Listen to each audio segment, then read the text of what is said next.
أعوذ بالله من الشيطان اللعين الرجيم. بسم الله الرحمن الرحيم. الحمد لله رب العالمين. الحمد لله الذي هدانا لهذا وما كنا لنهتدي لولا أن هدانا الله. الحمد لله الذي أنزل الفرقان على عبده ليكون للعالمين نذيرا. والصلاة والسلام على خير خلق ونور عرش أفضل الأنبياء والمرسلين حبيبنا وسيدنا وسندنا وشفيعنا ومولانا أبي القاسم محمد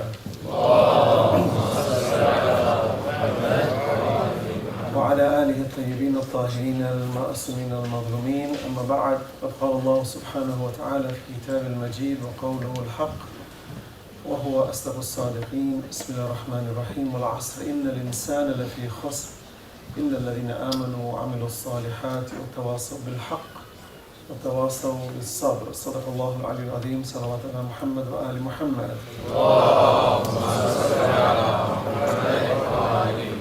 I begin in Allah's name, the beneficent, the merciful, and all praise belongs to Allah subhanahu wa ta'ala for considering us worthy to represent Him on this earth, and therefore He has given us a difficult trial, a trial that is not easy to pass with flying colors, but nonetheless Allah is merciful in that He forgoes many of our misdeeds. As Allah says in the Quran, in al-Hassanat yudhibna sayyi'at. When you do good deeds, we wipe out the bad deeds. In al-Hassanat yudhibna sayyi'at. Allah subhanahu wa ta'ala also says, قُلْ يَا عِبَادِيَ الَّذِينَ أَسْرَفُوا عَلَى أَنفُسِهِمْ لَا تَقْنَطُوا مِنْ رَحْمَةِ اللَّهِ. Allah subhanahu wa ta'ala says, those of you who have gone astray, my servants who have gone astray, don't lose hope. God forgives everyone. Jami'an. Allah forgives Jami'an. Everybody. That's the beauty of Islam. Islam is a religion of salvation from birth. And we damn ourselves. That's why Allah says, Alam ahad ilaykum ya bani Adama an la ta'budu ash-shaytan innahu lakum aduwwun mubin. Allah says, did we not warn you that do not take shaitan as your master? La ta'budu ash-shaytan. Don't obey him. He is your arch enemy. Here Allah subhanahu wa ta'ala is saying, you start off with salvation, you are blessed. And don't take yourselves away from that, from the salvation into damnation. Unlike Christianity, you find that in Christianity we're all born damned. And now we have to work to get salvation. Whereas Islam is a very proactive, positive position, which is really the axis of the mercy of God. For Allah subhanahu wa ta'ala cannot start us off on a marginal position. It's not correct. It's not fair that a child should be born damned and doomed. That's not the mercy of God. With due respect to Christianity, it doesn't make sense. It's a religion that rules by fear, therefore, because now everybody has to be afraid before we can get saved. Whereas Islam says, no, every human being, Christian, Jew, atheist, Muslim, they're all beautiful and all blessed, and all starting off on the right path. It is you, insan, that takes yourselves away. Allah says, Inna Allah la yadlim an-nasa shay'an وَلَكِنَّ النَّاسَ أَنفُسَهُمْ يَظْلِمُونَ. Indeed, Allah does not do even an iota injustice to mankind. It is mankind who does injustice to themselves. So we are blessed to represent Him. And it's a world of difficult trials, no doubt. It's a world that's very hard to remain steadfast and to remain upright when the roads are so slippery. Especially when it comes to times of trials and tribulations where injustice is prevalent.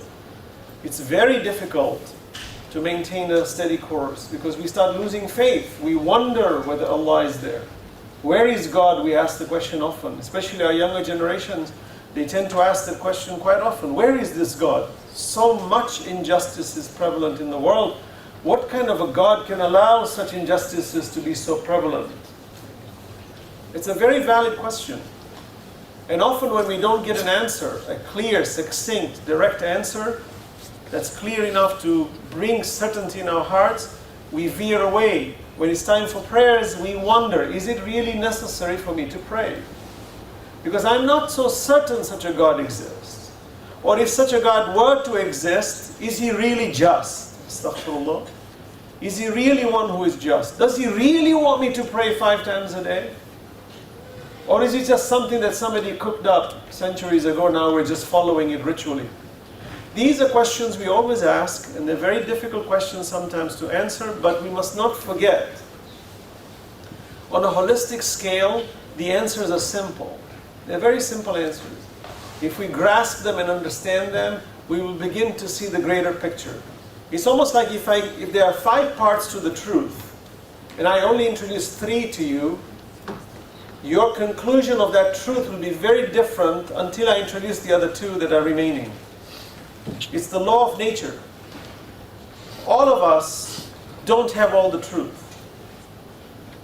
But the fundamental truth is essential for us to have a direct path towards Allah with certainty. Well, you know, when Allah says, ذَلِكَ الْكِتَابُ لَا رَيْبَ فِيهِ هُدًى لِلْمُتَّقِينَ, in this book, the Quran, there is no doubt for those who have piety. What is it that makes them persons that have no doubt? How do you reach a stage where you say, I have no doubt? But that same individual who's a muttaqi will tell you that they have an ocean of ignorance in them. A muttaqi will not tell you, I know everything. A muttaqi will not tell you that, yes, I know all the answers. No. Even in the Quran, Allah says to the Messenger sallallahu alayhi wa alihi wa sallam,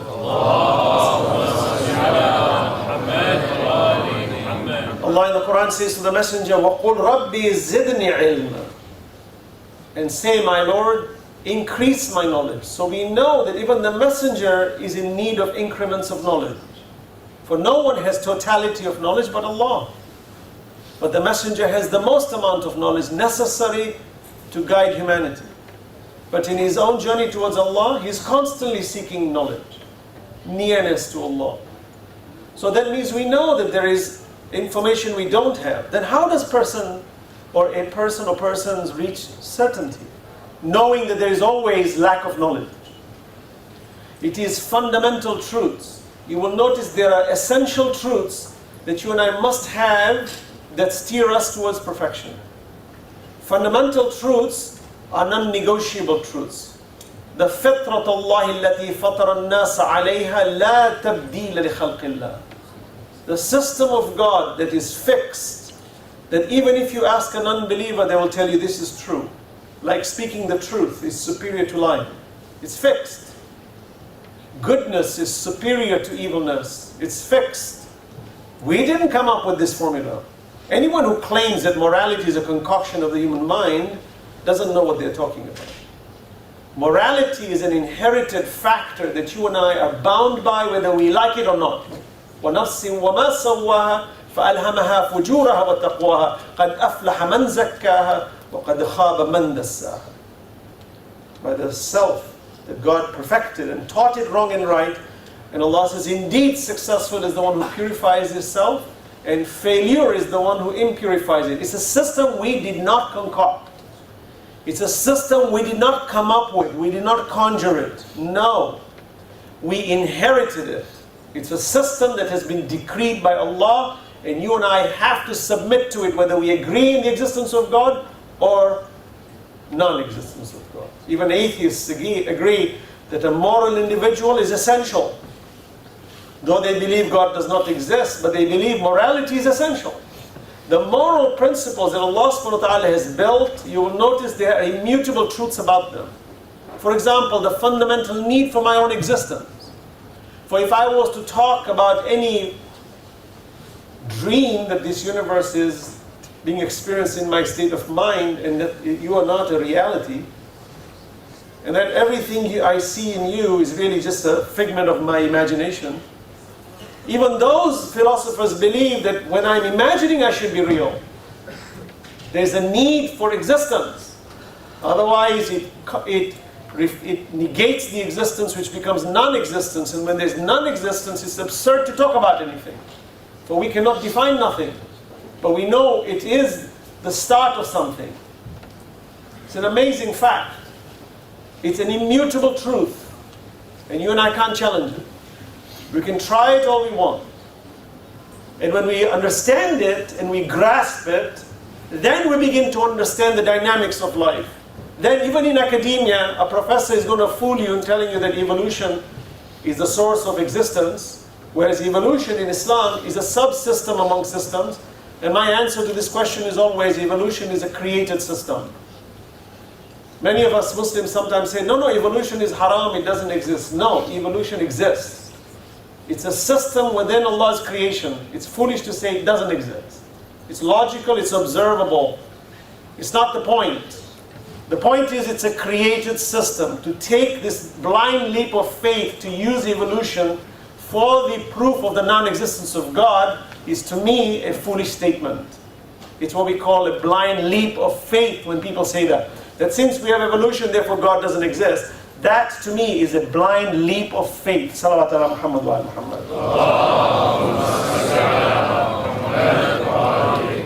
You will find that this fact is, even in academia, when I discuss with professors, even multi-PhD professors, and you ask them the fundamental questions, they become evasive. So why are you being evasive? Stick with this. Don't throw wool over my eyes. I'm following a systematic approach.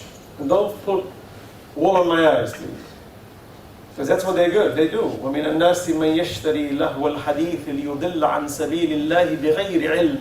Among mankind, there are those who are experts in frivolous talk.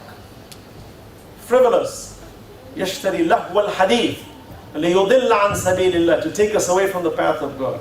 وَيَتَّخِذَهَا هُزُوًا. And they make a mockery of your religion. وَيَتَّخِذَهَا هُزُوًا. They belittle your belief system. Don't be fooled by that. It's a play of words. Promise. In academia, I've spent decades debating this issue, and it's indomitable. No one can mess with you. If you know how to play this game, subhanallah, they get scared, they walk away. I said, subhanallah, majority of mankind has been duped in the construction of words. You see? And in the slippery presentation that causes us confusion. Allah says, grasp those innate, what we call fundamental truths. Struggle to understand them. What we call the lowest common denominators of life. The issues that never change regardless of what we see in life. The issues that are universally accepted by humanity. You will notice those fundamental principles are the driving forces of all principles in this world. Many of us are busy in tertiary, quaternary issues, complicated fiqhi matters when we have not grasped the usul. We're so busy discussing why a leaf is shaped the way it is when we have no idea where the roots are or what the roots look like. You become a botanist who doesn't understand the very principles of how a tree grows. But we are experts in the leaf and the shape and the construction and the colors, and we debate and kill each other as to why my leaf construction is better than yours. Isn't that how we are as a human race? Go and watch academia and go and watch in our communities and see. We argue on mundane things that are important to be argued, but first you better ground yourself before you get into those arguments. You find the human race is busy because it's fun. It's a shortcut. We've become specialists. I have a brother here who's a specialist in the hand, right? My brother said, you find that he studied for many years before he became a specialist. You don't just become a specialist overnight. We've all become specialists in Islam. Let's get to the basics, and you will notice the beauty of those fundamental truths gives us a language to talk with the world. If we're specialists, we can't talk with the world. With due respect to specialists, they are so specialized, sometimes when you talk about generalities, sometimes they're too specialized. Right? But a true specialist is the one who knows the fundamental principles of what made them special. And they never let go of that. So they can have a conversation on universal principles, but they can get more granular as needed. But they have the capacity to discuss generality. The am versus the khas. You notice many of us have no time for the am. We're experts in the khas. Many times I sit with people, they ask me questions, very complicated questions. And you ask them, what is your understanding of the firm? He says, I don't know. So where did you get this question from? Well, this is what everybody's discussing. I said, why are you indulging in this? You don't have the capacity to discuss. Why don't you go to the fundamentals and understand it? And you will see how this truth talks to you. It's so elegant, it's so beautiful. It takes you right to your positions when necessary. Salawat ala Muhammad wa ala Muhammad. So when we ask the question, how do I know Allah is there? How do I know? One of the principal truths that is fundamental, that I want to touch on very briefly, is the power of free will. Here you'll find philosophers have discussed for centuries, do we really have free will? For God already knows the future if you believe in Him. Then how does He know what choices I will make if I have free will? These are classic questions people ask.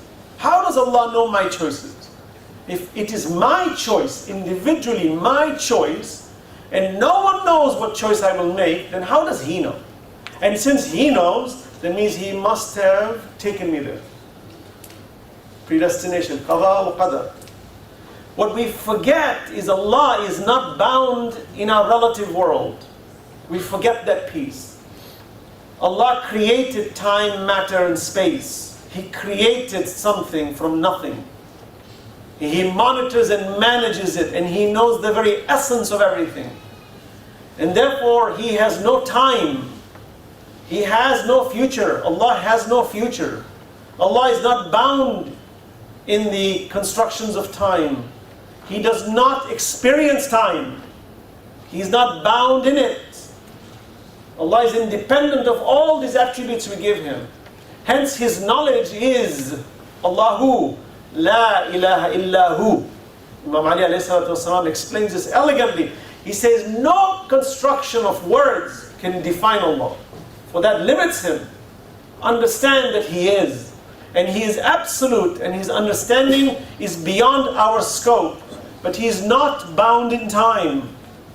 And therefore He has no future. So to subject Him to a future question is outside the principles of the belief of the absolute God.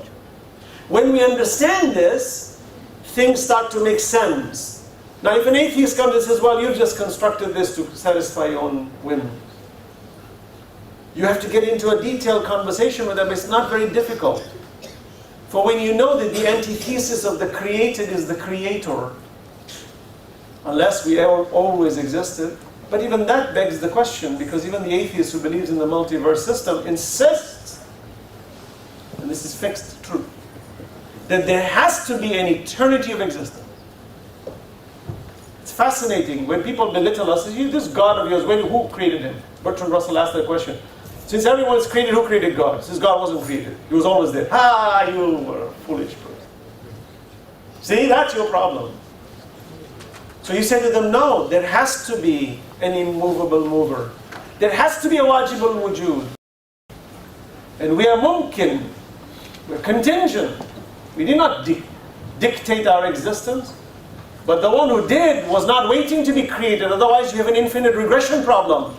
For if a God needed a God, who needed a God, who needed a God, then I have an infinite regression problem. That every God is waiting for God to create him. That means no God can exist because they're infinitely waiting. But we do exist. Therefore whoever created us was not waiting, and therefore He was always there. It's a rational argument. But then they belittle us. وَيَتَّخِذَهَا هُزُوًا. But yet in academia, when I discuss this issue, they argue about the multiverse system that has always existed. And Stephen Hawking says there are two planes that come and touch each other, which causes all these big bangs. No problem. It's a mechanical conversation, possibly.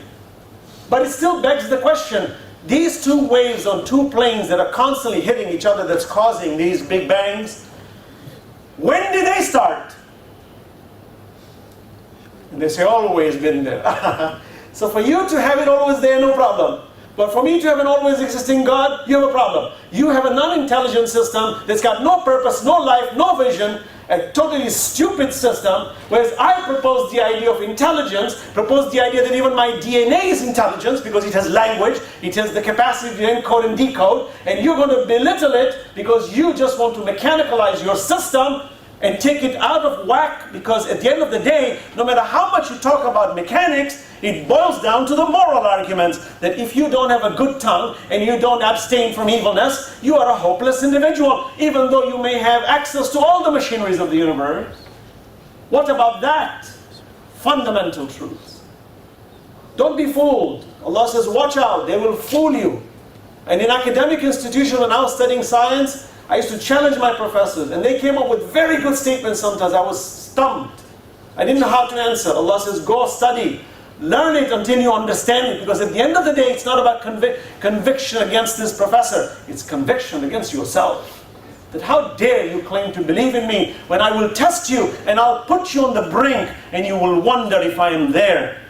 What are you going to do then? Will you have faith in me? Will you have tawakkul in me? Will you believe in me? Or will you abandon me? Allah said, وَتَوَكَّلَ عَلَى اللَّهِ وَكَفَى بِاللَّهِ وَكِيلًا قُلْ هُوَ الرَّحْمَنُ آمَنَّا بِهِ وَعَلَيْهِ تَوَكَّلْنَا فَسَتَعْلَمُونَ مَنْ هُوَ فِي ضَلَالٍ مُبِينٍ. Say, you have tawakkul. Tawakkul is that leap of faith. But when do you leap? When your ground is firm, when it's bouncy, when the trajectory is positive, then take the leap of faith and believe in Allah in those moments of trepidations. Say, I have trust in Allah. Not in foolish jump where some people have leap of faith when they are trying to jump off quicksand. Try jumping on quicksand and you'll see what happens to you. You sink. Can't jump. Most people in religions who have faith, if you ask them about their foundations, it's quicksand. It's conjectural talk. Sound talk about tawheed and principles of life is what drives the whole of humanity. But many of us are lacking it not because mankind is foolish in general. No, mankind is intelligent. The system from above has prevented mankind from knowing. From above, the masters don't want people to know. Even in America, when the slaves were brought from Africa, if anyone dared to know the alphabet and was able to write the alphabet, their fingers were cut off. Why were they cut off?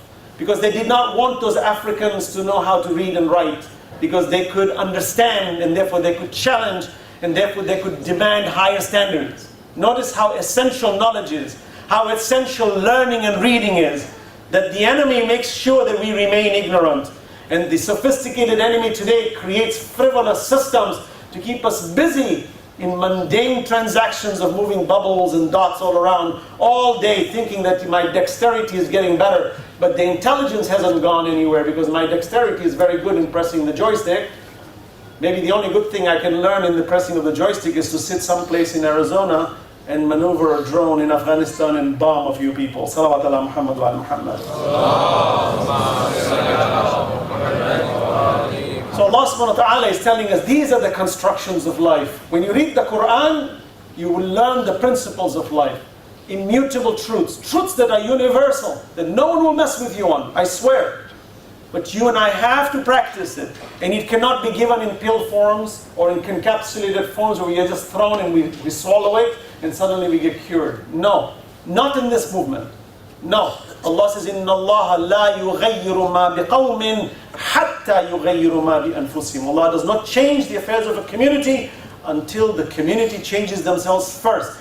These pulpits are designed to engage us in conversations, are designed to give us guidance, are designed to invigorate us and to motivate us. But at the end of the day, the buck stops with us. When we leave these facilities, if you and I do not take the step and the effort to learn and to engage and to absorb and to reflect and to think and to practice it, it will not come to us. Promise.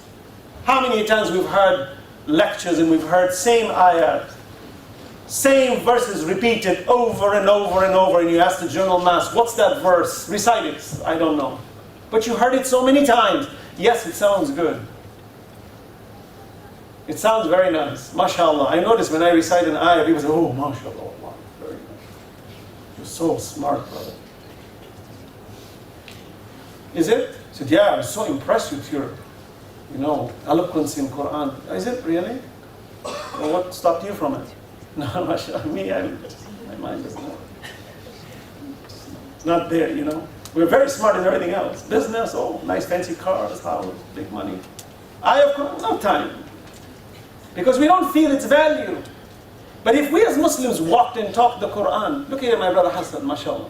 He was reciting, I was outside, I thought Sa'ad al-Ghamdi or some famous reciter is reciting.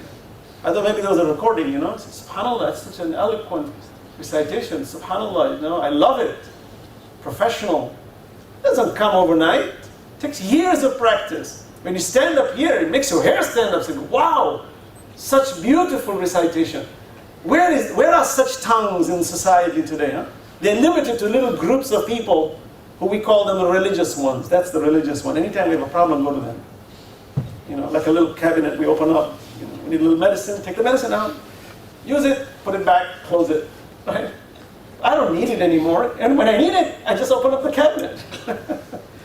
Allah says, what happens to you on Judgment Day? You think you'll have a cabinet then? You'll have the medicine cabinet on Judgment Day? When Allah says, Min Rabbik, hold on. Call the person. Min Rabbik, I don't know how to answer this. Huh? Is that how we do it? Or is Allah going to ask us, Min Rabbik, Min Kitabik, Min Rasulik, who is your Lord? Ana madri. I don't know. Would you say that? Shame on us if we say that. What happens is, we need to indulge. And I swear, if we do it, our iman gets strong, and here's what happens. We become light for others. And the world is in need. You know why the majority of the world is ignorant today? Because from top down, it's being prevented. Ignorance is prevalent. People like it, especially corporations. You'll see they love cheap labor. We shift our companies to countries where there's cheap labor because margins get higher. Go to the cheap labor worker and see the amount of ignorance that's prevalent. They're machines working, they're workhorses. And they don't have the power to think. Societies are being created today to create this imbalance where the majority is like a herd of cattle. Noam Chomsky calls them people who are just consenting, manufacturing consent. Media produces something, everybody runs in that direction. We have to break this. We can point fingers at it, we have to break it. Each one of us on Judgment Day will be responsible. Allah will ask us, did you make an attempt to break from that herd?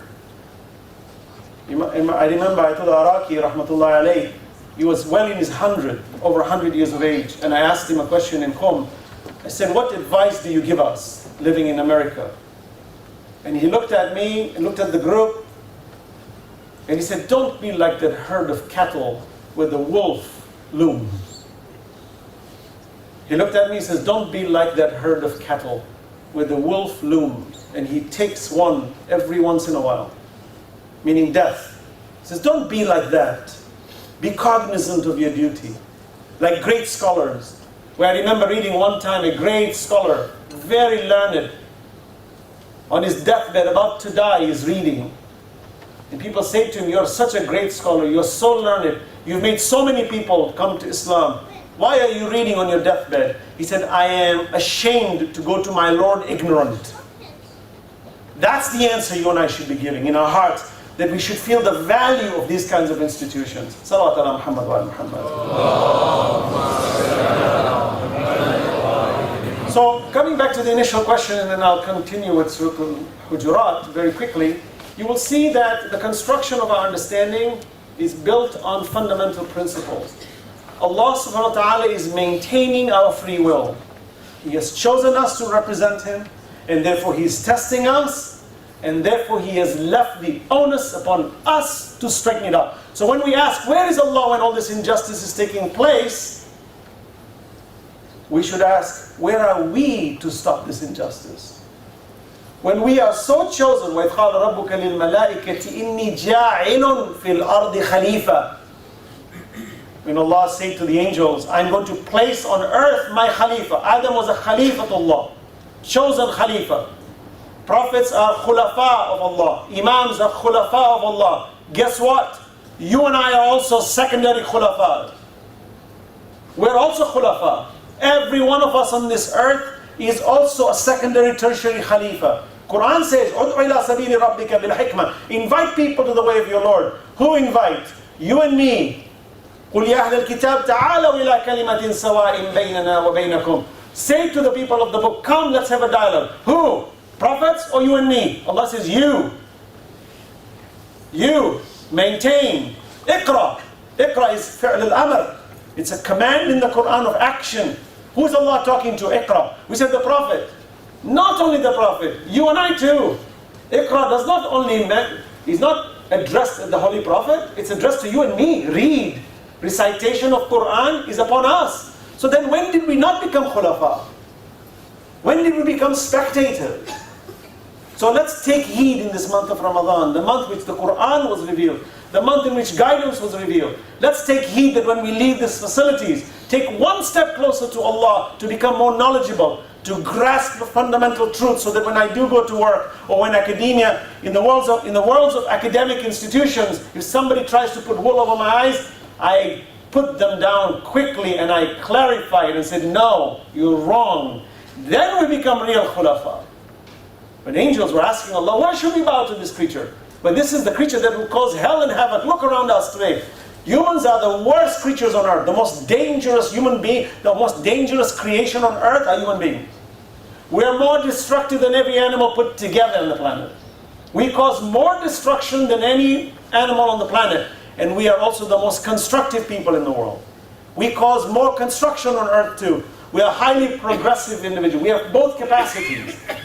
Allah says, beware of your destructive capacities, which implies that you need to be vigilant and you need to understand the fundamental principle.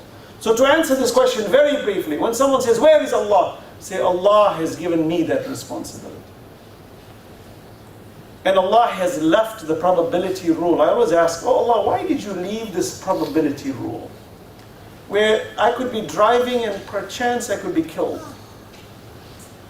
Why could you not stop that? Why can't I stop? Even a rich person cannot secure themselves 100%. You can be the richest man in the world, you can't secure yourself 100%. No person on earth can secure themselves 100%. It's impossible. Sometimes people use this argument that where's the God? That I cannot secure myself 100%, so it's laid on chance. It's a probability game, and therefore it's hard for me to believe in Allah. I said, wrong. Your conclusion is wrong. The probability sector is where prayer comes in. For if everything could be guaranteed, then where's the prayer for? What's the dua for? Why should you beg? Huh? You see, when Yunus alayhi salam, when he is taken into the belly of the whale, it says, فَنَادَ فِي الظُّلُمَاتِ أَنْ لَا إِلَهَ إِلَّا أَنْتَ سُبْحَانَكَ إِنِّي كُنْتُ مِنَ الظَّالِمِينَ فَاسْتَجَبْنَا لَهُ وَنَجَّيْنَاهُ مِنَ الْغَمِّ وَكَذَلِكَ نُنْجِي الْمُؤْمِنِينَ. That when Yunus was in the belly of the whale, he's praying to Allah, there is no God but you. لَا إِلَهَ إِلَّا أَنْتَ سُبْحَانَكَ إِنِّي كُنْتُ مِنَ الظَّالِمِينَ. I am in darkness. In the belly of the whale is dark. I'm in darkness. إِنِّي كُنْتُ مِنَ الظَّالِمِينَ. Allah says, therefore, فَاسْتَجَبْنَا لَهُ. We replied him. وَنَجَّيْنَاهُ مِنَ الْغَمِّ. And we took him out of his misery. وَكَذَلِكَ نُنْجِي الْمُؤْمِنِينَ. This is how God deals with His believers. You see? What does it mean? Allah says, I put you in a state of trepidation. I let you experience probability. And I let you use your intelligence to limit the probability of danger. When you get on an aircraft, and you see this aircraft taking off and landing and taking off and landing, you know how many experiments took place to make it safe? And every once in a while a plane crashes, and the scientists go back to study what caused it, so we can counter this cause and add to the level of safety and security. Isn't that great that when you get on a plane, you think it is most likely I will land to where I'm going? And millions of people are getting on aircrafts today, and they're landing and taking off like birds, and no one is wondering that the sheer physics of that instrument is so stressful and dangerous that one little screw in the wrong spot can cause a fire. Look at the SST, right? Supersonic Concorde. All it did was it hit one object on the tarmac, and it hit the engine, and it blew up. Right? One little mistake that you have to have so many factors that takes the probability in the safety zone. Allah says, isn't that a good system that enables you to be intelligent and to be able to practice your intelligence? That now you realize through the system of intelligence and probability that now you're able to take measures of safety and security. And we laud and we admire scientists who are so methodical and who are so strategic. And they have protocols that in the FAA, even a screw in an aircraft has a life. And even if it looks healthy, it must be removed when it's crossed its life. What about our spirits? We admire such people who take all these measures. What about us in our spirituality? Should we not take measures to guarantee our probability on the higher scale? Should we not move our lives in the higher scale of probabilities, which is to maintain good friendship, to maintain decency, to avoid harm, to avoid haram institutions? Should we not do that? Look how people point a finger at us and call us extremists when we just maintain salah. When we want to remain pure, we want to eat halal food, for example. Oh, you are an extremist. The individual says, I want to maintain halal food because Quran says, eat that which Allah's name is mentioned and eat that which is pure because I am what I eat. So should I not maintain that? You notice the world points a finger at us. How about we point a finger at the FAA and tell them, you people are draconian, you are too ridiculous. A screw is a screw. Once you screw it in, let it just stay till it falls apart. I said, no. Because it increases the probability of a crash. It only takes us one crash. Guess what? At least a crash has one consequence. There may be death. And if there's death, Allah takes care of it. What about if my iman goes to death? What about if I indulge in something haram and I can't get out of it and I'm so addicted to it? All it takes is one transaction and it destroys us all. One transaction. Ask the people who indulge in drugs today, who alcohol and who commit sins. Ask them, where did it all start? It started gradually with little crimes. Little petty crimes. And then one day they were sitting with a friend and a friend offered them something. And you know why they accepted it? Because they had no vision. They were so busy with mundane things, they had no vision. And therefore everything they saw was dark. They saw problems. They saw the cup as half empty.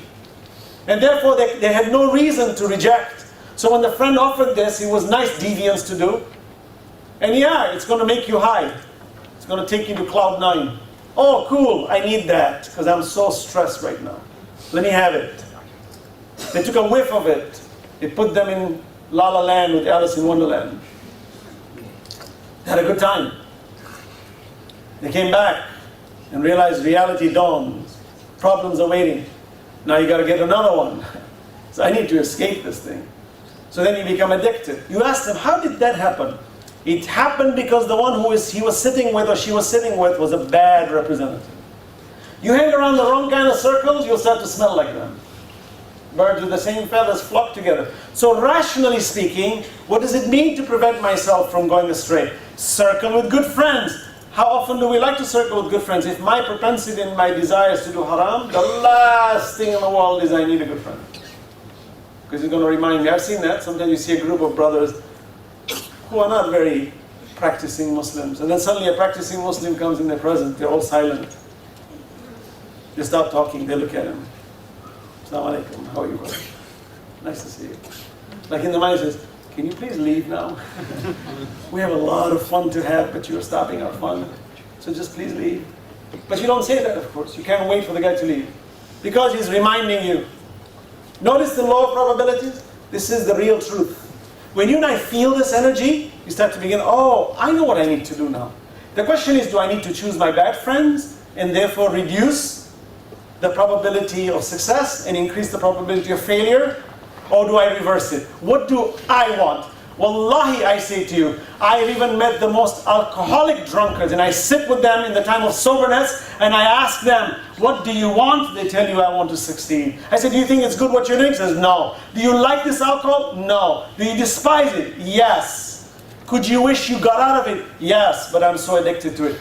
Every human being, even the most dejected, rejected individual in society, wants to succeed. Because our fitrah says, what is better than that? And it's interesting that even those very losers, quote unquote, in society, when they come in the presence of a very learned, erudite, successful individual, you see their eyes beam and they light up, and they also hold themselves with dignity and honor when they see a person with honor. It's just the fitrah of insan that when we see successful people, we just admire them, even though we're not successful. Salawat ala Muhammad wa ala Muhammad. So this month of Ramadan, brothers and sisters, what is it about? Allah is helping me change the statistics.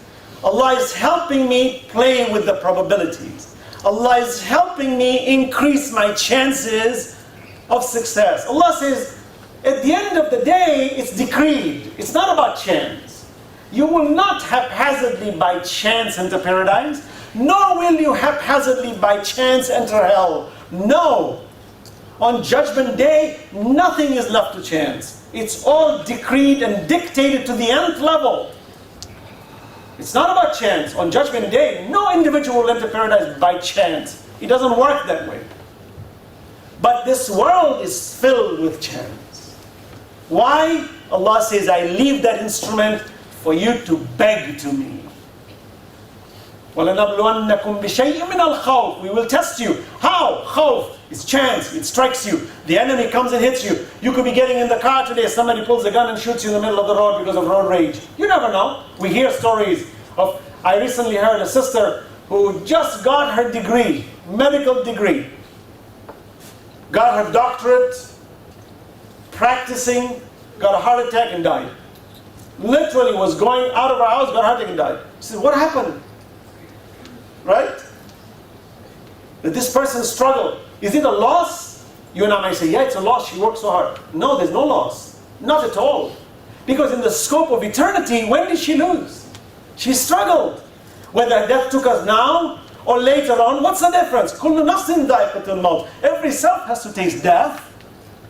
So what difference does it make if you and I die now or tomorrow or 1,000 years from now? It's not the point. The point is, when you were now, what were you doing? Were you struggling before death met you?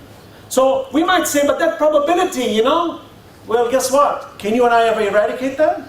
Try it. You can't. It's impossible.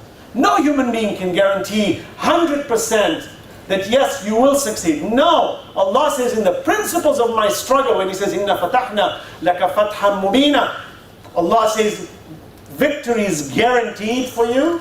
What it means is in principle. Look, in the battle of Uhud, when the Messenger ﷺ was fighting, when he was fighting, there was rumor that he has been killed. That he has been killed. And some people say, oh, if the Messenger is killed, we'll run away. Islam is no longer. And Allah reveals, even if the Messenger is killed, will you run away from the battlefield? Woe unto you. For Allah protects His religion. But assuming the Messenger could be killed, or he does die, does that stop us from our responsibility? No. The Messenger is there to guide us. And he will guide us fully. And were he to be taken away, Allah will replace him with another. Because Allah guarantees guidance. الَّذِي خَلَقَ فَصَوَّى وَالَّذِي قَدَّرَ فَهَدَى. He creates and completes and gives it destiny and guides it. When are you and I outside of guidance? Tell me. An insect, up to the moment it exists, to the moment it doesn't exist on this earth, you will notice it is under guidance. Even a subatomic particle, ask any physicist, even a quantum physicist will tell you how particles work.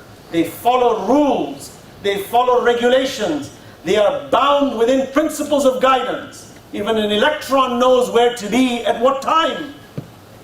So if that is not under misguidance, then what about you and me? Can we ever be misguided?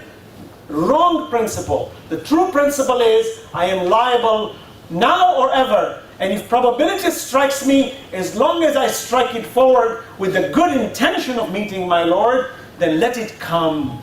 But Allah says you are a fool if you put yourself in harm's way unnecessarily. Therefore, take every precaution to protect your life and make it safe. So if you buy a car that has more safety features, it may be considered a luxury. But if it is more safe and you can afford it, then take it. Because safety trumps harm. So that probability factor, Allah has allowed it to exist to allow me dua. Allow me to pray and to beg that every day, oh Allah, that probability factor of somebody striking me someplace, sometime, somewhere is possible. The atheist uses that as the machinery of your non-existence, oh Allah, but I use it as the machinery to beg to you. Now that's logical. Fundamental. Promise. Use this argumentation anywhere in academia, you will never lose argument. Promise. Because this is Deen al-Haq. ذَلِكَ الدِّينِ الْقَيِّمِ. This is the upright religion. Salawat ala Muhammad wa ala Muhammad. Surah Al-Hujurat, as I've been mentioning, it's important that we discuss the Quran deeply as much as we can. This surah, as you know, to me, is a surah I always talk about. Wherever I go, I always quote it somehow, someplace. The entire Quran is a book of morals. I have an affinity to certain surahs simply because I know them better. And I wish I knew the entire Quran to the degree that I would be able to walk and talk it entirely. But that's a journey that we all embark on with the hope that the day we die, we have done better than yesterday. But Surah Al-Hujurat is a book is a surah of morals, but it is also a surah of social justice. We talk about social justice, the balance, bil-qist, how messengers were sent to teach us the balance. You find the Holy Prophet says, إِنَّمَا بُعِثْتُ لِأُتَمِّمَ مَكَارِمَ الْأَخْلَاقِ. Indeed, I have been sent to you to perfect your moral traits. So everything the messenger did was actually the momentum to move us towards moral perfection. So we find in the Muslim Ummah, we've taken lip service to Islam, we've taken lip service to our prophets and our Imams in the Quran, when we have not really put forth the right foot forward to say to ourselves, how do I become an exemplary moral model for my community? Often when our children are confused in society, and it's very prevalent today where there's apathy in religion, apathy takes place when the leaders and the adults don't represent Islam properly. For if there was consistency in behavior, then children will naturally gravitate towards security of faith, because they will see that it's in action, it's happening. Look at our leaders, look at our brothers, look at our sisters in the community, the adults. They are practicing the principles of Islam and naturally become its beneficiaries. We find hypocrisy is prevalent. We say one thing, we send our children to madrasa, Islamic schools, go learn Quran, but the father and the mother have no time for the Quran. That's hypocrisy. Now the father may have good intentions that the child should learn the Quran, and that's a good deed at least to take the child towards that, but what stopped the father from learning? As if there's this implied notion that I don't need to learn. Are we not therefore telling our children, look, I'm an adult, I don't need to learn, hopefully tomorrow you also won't need it. Then you'll do the same as I am. Hopefully you'll be partially ignorant or mostly ignorant, and then you'll do the same tomorrow. Your children, you can drop them off at the madrasa and you'll forget about learning the Quran. That is what leads apathy, to apathy, more apathy. The children who are the most progressive in society are the ones whose parents practice what they preach. The parents who indulge themselves, parents who learn the Quran, parents who walk and talk Islam, you find their children don't need to be preached at, they see it in action. That's the power of Islam, but many of us don't do it. We have two faces. Now the reason we have many times two faces, not because we willfully want to have two faces, we ourselves are confused. Because from top down, it's confusing. So we are the product of the same confused children, just now we are adults. Let's get out of this problem. This blessed month is a month that's critical in 12 months. This month, شهر رمضان الذي أنزل فيه القرآن هدى للناس وبينات من الهدى والفرقان. It's a furqan. What is the Quran? What is Ramadan? What is fasting? Furqan. You know what furqan means? The root word, farq. You know what farq means? To differentiate. You know what furqan does? It takes the gray and splits it into black and white. It clarifies. The Quran, one of its titles is Al-Furqan. It clarifies. Our prophets are Furqan. Imam Ali alayhi salam and Ahlul Bayt are Furqan. They clarify. They sift the gray into black and white. They make it clear so we know what path to take. So Ramadan is the month of Furqan. So let's take a little lesson and say to ourselves, if I have these qualities, I must stop. Surah Al-Hujurat talks about many of the bad characters people have, and it exposes what we should not do, and it encourages what we should do. So I'll touch on this today to get the gist of social justice. One, the messenger, Allah and the messenger are the driving force of all conclusions we make. If I'm going to embark on a moral pathway where Allah and the messenger is not in it, I'm an altruist, and I don't know where my driving forces are driven. I may see goodness for humanity, but I can never guarantee proper direction. So altruistic people who are very altruistic, utilitarian altruism, for example, people who do utilitarian work for the sake of humanity, they are good people, but they may not have the right resources. They may even go buy alcohol for others because they're nice.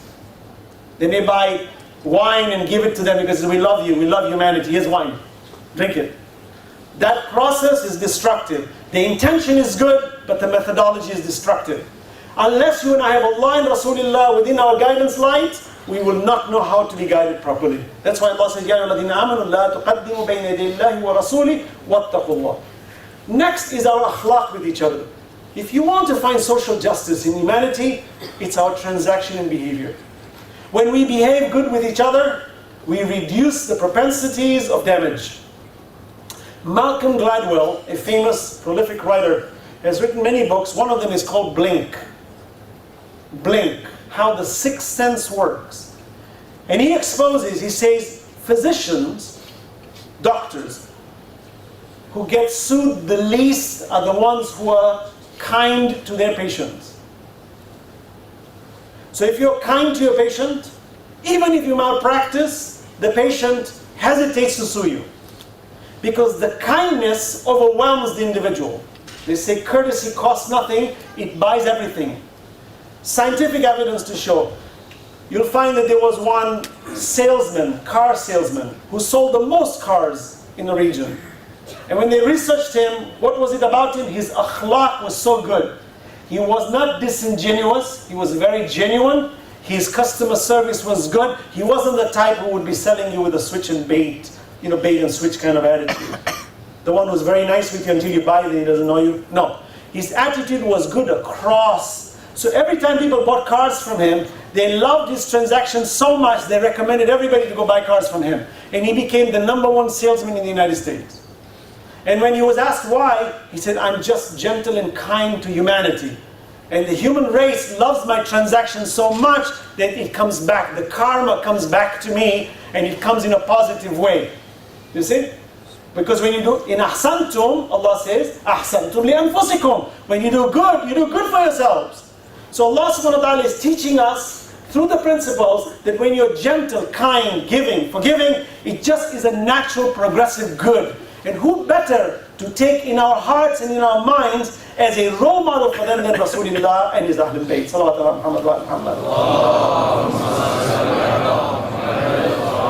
That character is impeccable. Even if Hindu has it, a Jew has it, a Christian has it, one who's got good akhlaq, it's a precious individual. Don't say, oh, he's an idol worshipper, he's najis, I don't want to be friends with him. Wrong. This attitude is not in Islam. Our messenger never practiced such behavior. Even Hatim al-Ta'i was not a Muslim, but the messenger respected him and honored him.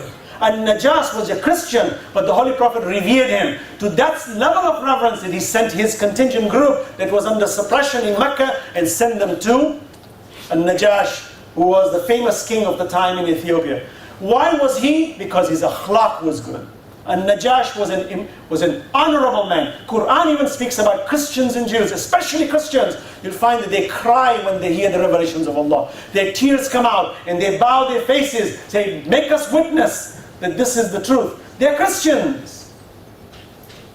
They're idol worshippers. Do you know that when the messenger came back after the boycott of Mecca, I'll discuss this later on more in detail if time permits. You know who his protectors and guardians were when he re-entered Mecca after the boycott was eaten away by insects at the Kaaba?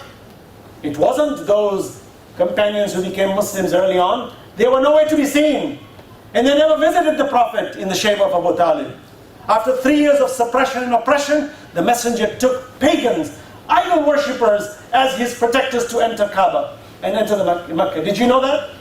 We need to understand the principles of Islam and to see the dynamic feature that Islam is a religion of social sciences, social justice, for humanity, by humanity, but we are guided with the best guidance to take the rest of humanity towards the truth. Salawat ala Muhammad wa Muhammad. Surah Al-Hujurat talks about fasiq, one who creates trouble. Ya ayyuhalladhina amanu in ja'akum fasiqun binaba'in fatabayyanu an tusibu qawman bijahalatin fatusbihu ala ma fa'altum nadimin.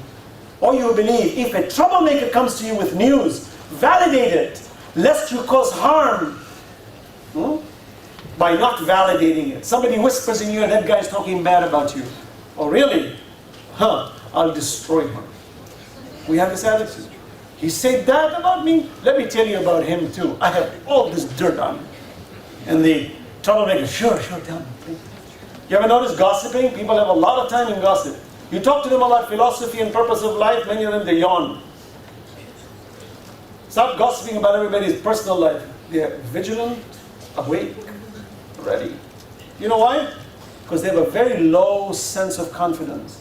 And they love the exposure of other people's weakness because inherently, subliminally, we somehow feel secure. Because the more dirt I have in you, the less dirt it appears I have. That's a sickness. God forbid. We'll talk about that part. There was a person by the name of Walid ibn Mu'i. This creature has a history. The messenger sent him on a job one time. He came back with terrible news about a community. And the Muslims were ready to fight against this community because he concocted a lie against them. And Allah reveals this verse, إِن جَاءَكُمْ فَاسِقٌ بِنَبَيْنٍ. Fasiq is a troublemaker. The root word is fasaqa. You know what fasaqa means in Arabic? One who, a silkworm breaking out of its cocoon. Fasaqa. When it breaks out of its cocoon, it puts itself in a state of danger and peril. Hence, you find it's endangering. A troublemaker is one who causes danger. We'll talk about this tomorrow. My time is up. As you know, this is being broadcasted live, and there's a time frame to this. So I apologize. I will conclude now, and we'll continue this discussion about the qualities of people out there, the good ones and the bad ones. And Surah Al-Hujurat discusses both, and brings a magnificent vision to me, and tells me this is how you're going to be balanced socially with these verses. May Allah give us the tawfiq, inshallah, to understand it. I'll discuss it tomorrow. Bismillah ar-Rahman ar-Rahim. Allahumma inna narghabu ilayka fi dawlatin karima تعز بها الإسلام وأهله وتذل بها النفاق وأهله وتجعلنا فيها من الدعاة إلى طاعتك والقادة إلى سبيلك وترزقنا بها كرامة الدنيا والآخرة. My brothers, there is a sister in Texas who's suffering from cancer, and I know there are those who just received those bad news. Her name is Iram Kazmi. I know her personally. She's a very good sister. Her husband is a physician, and he sent me a message that says, please, when this news came, it broke the foundation of my house, feeling, knowing that my wife is sick, and I know those of us feel that. And then we need to pray for them, to ask Allah subhanahu wa ta'ala to give them the tawfiq to come out of this disease and to protect us from going into those diseases.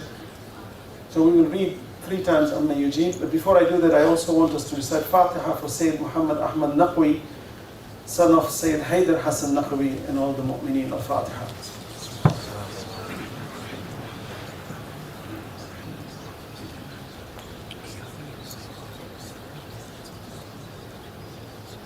بسم الله الرحمن الرحيم. أمن يجيب المضطر إذا دعاه ويكشف السوء. أمن يجيب المضطر إذا دعاه ويكشف السوء. أمن يجيب المضطر إذا دعاه ويكشف السوء. 2 more times. أمن يجيب المضطر إذا دعاه ويكشف السوء. أمن يجيب المضطر إذا دعاه ويكشف السوء. برحمتك يا أرحم الراحمين.